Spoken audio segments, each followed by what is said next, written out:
Bir күні біреу балтасын жоғалтып алыпты. Әрі қарайды, бері қарайды, таппайды. Сонан кейін ол балтаны көршінің баласынан көреді. Сол алды қойды. Сол көршінің баласының ұсқыны ұрыға ұқсап тұр дейді.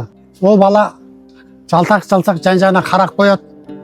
Бұл енді балтаны ұрлағанымды біліп қойды ма деп қуыстанып, өзін өзі сезіктеп жүргендей көрінеді ғой. Енді ана кісінің көршінің баласы балтасын алғанына ешқандай күмәні қалмайды. Сөйтіп бірақ мойнына қояйын десе, ешқандай дәлелі жоқ, дәйегі жоқ. Сөйтіп жүріп қалады. Сол жүріп қалғаны дұрыс болған екен. Bir күні әлденені көтеріп қалса, астында балтасы жатыр дейді.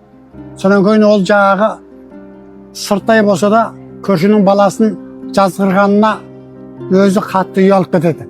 Қараса, бала ешқандай ұрыға ұқсамайды. Ұяты бар бала сияқты болып көрінеді. Біреуден күмәндану негізі кір көңілден туады. Кір көңілдің иесі адал жанның бетін айғыздап жібереді. Күмәнға бой алдырсаң, адал жанның ақ жүзін көрмейсің, оның айғызын көресің.